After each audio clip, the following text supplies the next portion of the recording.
Good morning. Coming to you from the Blue Ridge Parkway, just south of Asheville. We are at Mount Pisgah. Let's see, where is it? It's right there behind me. We just did a hike up it for a little morning exercise. And I thought I'd spend a little bit of time showing you detail on something that many have asked about on our Sienna MiniCamperVan. And that's the crossbar behind the front seats, with the hooks on it. It follows the contour of the ceiling and is supported by uprights that are clamped to the B-pillar right behind the front seats without any holes drilled in the vehicle. It's really solid, and I'm going to show you the secrets behind that. So let's take a walk.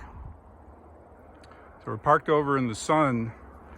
One of the downsides or compromises you make with solar on your roof is you constantly want to park in where the sun is, but it heats the vehicle up. So you just kind of put up with that.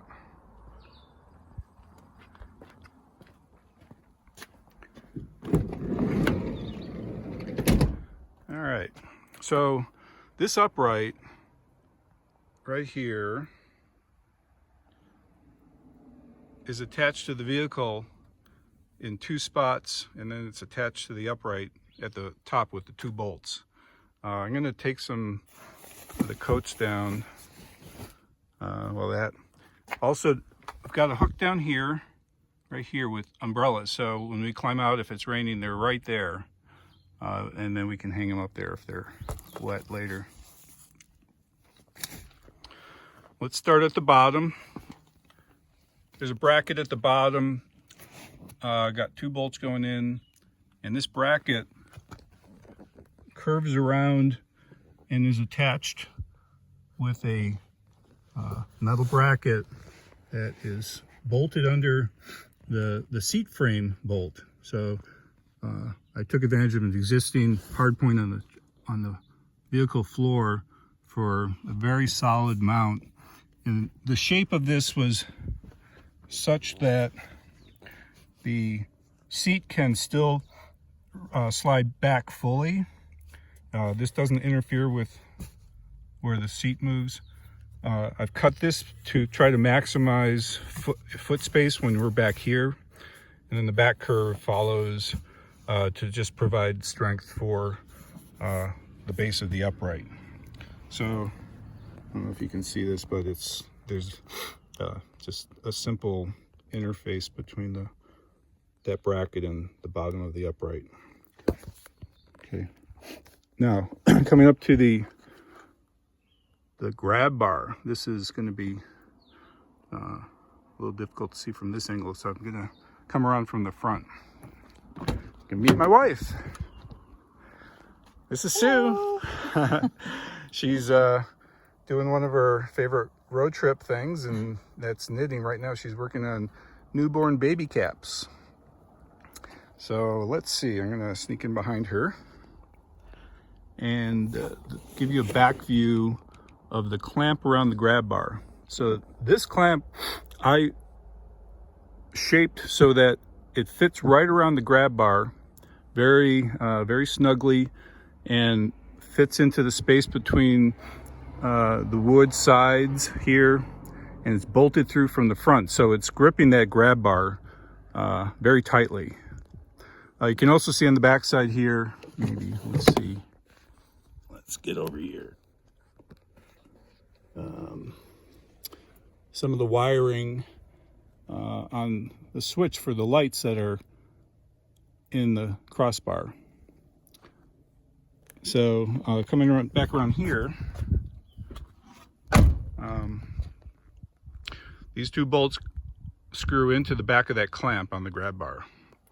So with those 2 points at the top, midpoint and bottom, it's pretty solid, can still move around, but the crossbar itself provides the final element of structure.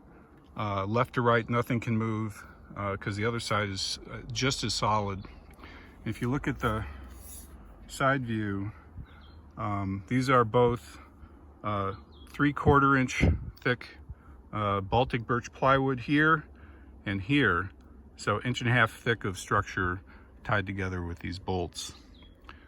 This is just the back side of the curtain rod, which I've shown before. So hopefully that was clear. That's this upright. I'm going to climb in to show you the shape of the upright and how I came up with that. Let me close the door. The upright is vertical from here to here, and I moved it to a point where I have enough structure here, but it provides clearance for the front seat to recline, to fully recline. So front seat is completely unaffected by this upright, and the side facing the door, this is the upper surface is to just clear the screen system I have. The cutout down here allows you to get your hand in and grab the door to open it. The clearance down here is just enough to get to the window button, but there's very little clearance here because that's the thinnest point of the upright. And then down at the bottom, there's also a point where it's very close. It's maybe a 1/4 inch clearance to the side of the door. So to do something like this upright, it takes a lot of time with templates and fine tuning all the points where it's tight and where you need clearance. But if you stick with it, you'll get there. I'm going to show you a quick view on the left side. It's a different upright because I built it the prior year before I added the crossbar. And so I've shown this in prior videos. It's a much larger piece because it supports the countertop and the sink and the cabinet. That it's all one unit really. So let me pick up on the left side on the outside.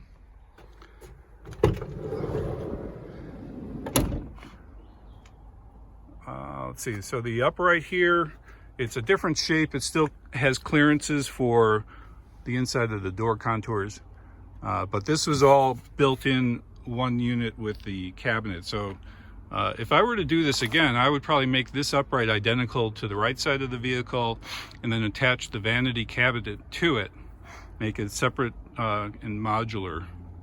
But due to the sequence of this build, didn't quite do it that way. Up at the top, it's kind of the same as the right side. These 2 bolts here tie into the end of the crossbar. Same level of structural support. Hopefully that was useful. Gave you some idea of what I did there. If you have any questions or comments, please leave them below, and I'm happy to answer them. So have a good day. We'll see you next time.